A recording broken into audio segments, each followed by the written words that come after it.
Greetings, ladies and gentlemen, and welcome to this narration of the web novel, Humans Don't Make Good Familiars. If you are new to the series, there is a playlist listed in the description. And as always, I hope that you enjoy. Chapter 32. Hey, you! Someone shouted from behind me. My first instinct was to turn around and see who was calling me, but my mind went right back to the last time I did that. In a flash, I summoned Igus and whipped around to protect myself. Then I summoned Mormy and prepared to fight just in case. Once I was facing the person who called me, I saw what I looked like 3 nobles and their beast familiars. "That's him, your lordship, that's the familiar who killed Unwell," one of them said to the most decorated of the 3. He was the largest of them all and had several grey feathers indicating that he was quite old. The old one had many gold laces around his body, as well as the large jewels, and the other 2 didn't have. "Are you sure?" the old Niama asked in a gruff voice. "Yes, Magistrate Gakil," the younger noble talking turned to me. "I will never forget that disgusting ape." The older Niama, Magistrate Gakil, turned to me and began speaking. "Investigator Mankin may have ruled in your favor, but it is inconceivable that a familiar could kill a high-ranking noble's son and be allowed to live. I will rectify that situation." As soon as he said that, his lizard-like familiar reared up on its hind legs and opened its now glowing red mouth. It then dropped its body and shot a ball of fire at me. I pushed my shield out and moved behind it as much as possible, but the force of the blast still knocked me off balance for a moment.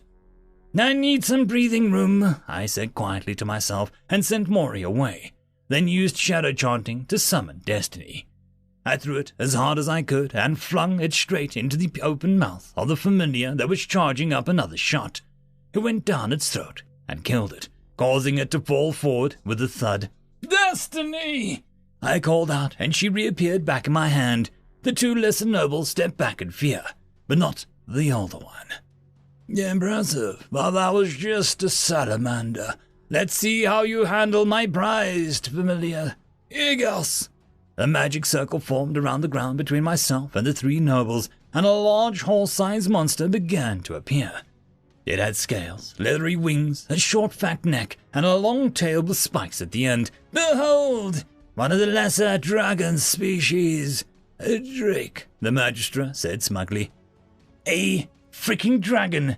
I screamed in my head. "Suma!" I shouted. "I don't care where you are and what you're doing, but you need to summon me now." "What? Why?" she asked through our mental connection. "I'm under attack by the 3 nobles and his pet dragon." "What?" she yelled. "Okay, one moment." Just as she said that, the drake opened its mouth and sprayed fire at me. My shield blocked most of it, but my legs and elbows got burnt bad. "No!" I yelled in pain as I thrust my destiny into the still open mouth. Instead of killing it, the drake backed up slightly and then bit into the spear, shattering the wooden haft and breaking off the tip, which it promptly spat into the floor. The metal tip laid on the ground, glowing red hot. I tried whacking the drake with the shaft, but it didn't seem to notice. "Mori!" I shouted, and it appeared in my hand, taking the place of Destiny's remains. I looked down. The metal tip had disappeared as well, leaving only smoldering grass where it had been laying. "A new weapon won't save you, familiar. You die today," he said, and cast some kind of spell that enveloped all of us in a greenish energy. "Jake, get ready," Summer said. I smiled and laughed at the nobles. "Not today. Bye." I waited for a moment, and another, but nothing happened. "Jake, something's wrong. I'm trying to summon you, but nothing's happening." Summer sounded panic. The nobles started laughing. "Did you really think that it was going to be that easy? We took precautions to prevent your escape. A perpetual ritual means to keep a familiar from being summoned away. We simply needed to activate it after confirming that Igius would be enough to kill you," the old magistrate boasted. "Suma, he's using some kind of ritual to keep me here," I said. "I'm sorry, I'm on my way back," she yelled. "Just hold on." I swung Mori at the drake and caught it at the neck, leaving a gash, but not killing it, unfortunately. It let out a pained screech and swiped at me with its claws, which left punctured holes at Igus, but not large ones, and knocked me back. A familiar that relies totally on tools and physical strength to fight. I guess I shouldn't be surprised. You are the familiar, low-class wretch who barely passed 5th level support mage. Despite his words, I don't think he expected Maury to be able to hurt his Drake. His voice had lost its pride, and was now much colder and more calculating. I guess, get him. The Drake growled and took another swipe at me, but I quickly stepped back, dodging its attack.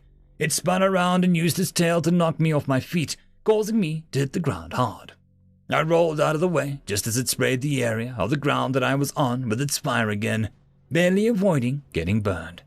The Drake then attempted to crush me with its tail while I was on the ground and running away, and it would have too if I hadn't thrust Maury into its path, forcing it to reel back and stop its attack. I scrambled to my feet and backed up out of its range of its claws and tail, and tried summoning Destiny so that I can try throwing it at the Drake from a distance. As soon as it appeared, the metal tip fell to the ground at the exact spot the Drake had broken it earlier. Good to know, bad to find out, I mumbled to myself and resummoned Maury. I tried thinking of a strategy, but the Drake didn't give me much time. Its attacks very quick and in succession. It took everything I had just to keep myself from getting cut in half or burnt. It was just a massive understatement to say that I was grateful for Aegis. I'm almost there, Jake. Hold on, Suma yelled. I thought about trying magic, but I needed to focus to do that. And this Drake wasn't going to let me close my eyes and imagine a fireball. It reared up and came back down with a thud. I expected another spray of fire, but instead was greeted with a huge blast that threw me back and knocked Aegis out of my arm, breaking my arm in the process. Ah! I yelled, grabbing my arm that was now broken at the elbow. This is for my son, the magistrate said, and the Drake towered over me, readying another blast of fire. I thought I was dead. I readied myself for pain. But instead of dying, I heard Suma yell, "Fly, Crimson Bolt!" The bolt of magic hit the fire Drake square in the head, sending it toppling over. Suma landed between me and the Drake and immediately cast a spell that started healing me. She wasn't able to do much, but she was able to mostly fix my elbow before the Drake got up and prepared to attack again. I'm sorry, Jake. Shouldn't have left you alone. I'm fine. Let's just get through this, I said, and grabbed her to retreat from the Drake. We were able to make it out of the green energy field, but the Drake and the nobles still pursued us. The Drake was big, but it was too slow, so we were able to stay ahead of it. But the lesser nobles had familiars of their own, and they were not as slow. Some kind of hyena thing bit my leg and caused me to trip, but I stabbed it with Maury and started running again. Suma was dealing with the white cat-like familiar of the other lesser noble by staying too high for it to reach and shooting fire at it. However, she underestimated it, and the feline familiar jumped straight up 20 feet and caught Suma on the wing with its paws. She fell down and hit the ground. I jumped in and stabbed the familiar before I could get to Suma, though. "Suma, are you okay?" I yelled as I picked her up. She didn't respond. I started running again while holding Suma, but was cut off by a wall of fire made by the magistrate. "Nowhere to run, you low-class piece of trash," he sneered. I considered charging through the flames and almost did, but that might have hurt Suma more than she could handle. I looked at the nobles and was filled with so much anger. They'd burned me, broken my arm, and tried to kill me. All of that was one thing, but Suma was non-responsive. She might have been dead, and all that anger and pain did something. It started pouring out its magic. Before I knew it, I had enveloped the area that we were all standing in my own field of navy blue magical enemy. "I am going to kill you!" I bellowed. End of chapter. This is a special thank you to the one, the only, the legendary Eric Hino, who has become the only Tier 6 patron. I just want to thank the T5 patrons and channel members: Bob the Dragon, Cam Maxwell, Casper Arnold, Estrella the Dreamer, Try Again 95, Fudic Yol, Meridian 117, Alithia, Jordan Bucksbaum, Angry Marine, Albarden Gusta, and Barkey. Thank you very much. And that, my friends, concludes this video. I hope that you enjoyed. There are links down below, both to support this channel and for the author of this fiction. Anyways, I hope you all have a fantastic one, and I'll see you next time. Cheers.